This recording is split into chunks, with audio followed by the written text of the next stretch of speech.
It also interests our audience to know that between 2012 and 2026, I think security and defense budget in Nigeria is total around 33 trillion naira. Wow. Yes. Massive. Yes, between 2012. So let's go check it. Budgetary allocation for security and defense in Nigeria, the federal government budget. And these are the things we break down as CSOs. Are we getting value for this money? I have Sunday Taiwo, Communications Associate. Good afternoon and welcome. How much of vigilance is important, is needed for safety this time and during the election? What I understand is that community security depends heavily on local intelligence. And when you see something, you say something. It is a mantra like that. So for a society, a community to be at peace, the citizens, like Victoria rightly said, has to be vigilant. So when you see an unfamiliar face, unfamiliar movement, maybe a hideout, suspecting transaction in your community, in your neighbor, you have to expose such activity by reporting to maybe the nearest police station, the relevant stakeholder. So citizens need to understand that their security depends largely on local intelligence of information of suspicious activities they are able to expose, such that the bandits are not able to penetrate to their something. So for Nigeria as a broader nation, it's also to say that the state of a nation's security sector, is largely the economic, the political wellness of that nation. And this explains the enormous financial commitment that every nation, and Nigeria too, makes defense and security every year. And it interests us that previous administrations and even this current of Bola Ahmed Tinubu, the security and defense has gotten the largest share of the budget. Yeah. So what are this money being used for? Like, are they being used the right way? Also, since Nigeria's return to democracy in 1999, every state governors have been getting something called what? Security votes every month. So, which is meant to do what? To provide stronger security architecture, state for the country, so that citizens are able to live in peace. Because the constitution is clear, I've always said it, that the security and welfare of the citizens shall be the primary purpose of the government. So when the government cannot deploy the resources gotten from citizens' taxes and all of this to protect them, then there is much question to be answered. So I think the central question is security sector accountability. You've heard some stories. They say, or they will tell the person that you are the one who reported and so on. How can citizens navigate this maze? Okay, yeah, absolutely. There are so many cases, narrative, and what I would say is that, like I would always say on this, Awaken the Citizen showed that there is power in the collective.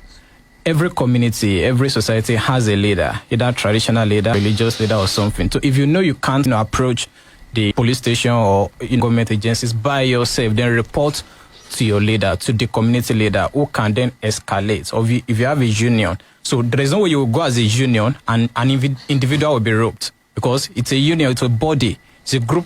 So most likely it won't be such issue. But another part to that is even the police, the relevant government agency, how are they being treated? Are they well compensated? Are they not being underpaid? That to maybe, things. It also boils down to security sector accountability, like I said the other time. So we're talking about security votes, and it's also to say that there is so much opacity in Nigeria's security sector spending, so much opacity.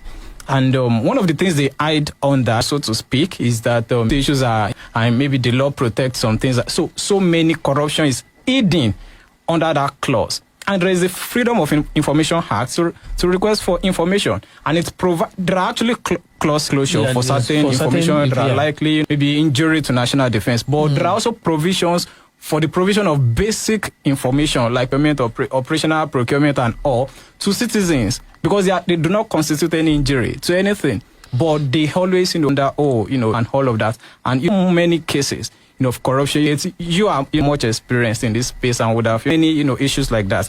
On security vote is to say that there is need for auditing of security vote that every governors have gotten since 1999. Honestly, or else you're asking for too much. Maybe it should be scrapped, because this is public fund. It's not anybody. It's public funds. It's our commonwealth. It's our resources. So citizens should have access to how the fund is being spent. That's a democratic system. Okay, so let us break it down. What should citizens be doing this moment leading up to the election to stay safe and also make sure that their friends and neighbors are safe? All right, thank you very much.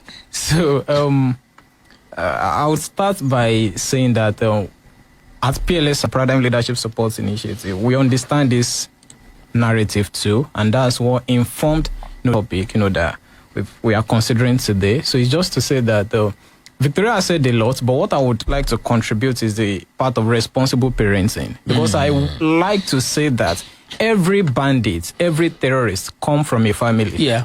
So what kind of values are we inculcating individuals from the family, as a family, as a society, and all of it? Any, political talk, everybody comes from a family. So I would like to, everybody should ensure that people in their family, children, their siblings, whatever, they talk to themselves. Because again, community security begins with what?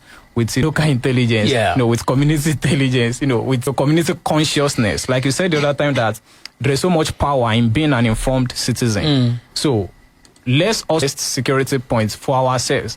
So I think, and that's the most effective actually. So if you have a sibling, if you have children, be influenced by a politician who wants to give you 10,000 naira to join a, cause violence somewhere and all, talk to them. It's not what their life. This is election season, and this is the peak period, violence, activity, and investment. So number two part is on the breakdown that did the other time around, that we CSO are doing, analysis, audit analysis, and all of it. It's also interest audience to know that between 2012 and 2026, I think security and defense budget in Nigeria is total around 33 trillion naira. Wow. Yes. Massive. Yes, between 2012. So let's go check a budgetary allocation for security and defense in Nigeria, the federal government budget. And these are the things we break down as CSOs.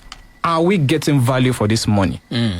So these are questions that citizens should be asking. And we CSOs are, break down all of this, in bits, in pieces, that citizens can, focus maybe in their community, their state representative, their institutes at any level. So I think citizens have so much work to also do in that regard. All right. I'd like to say thanks to you for coming.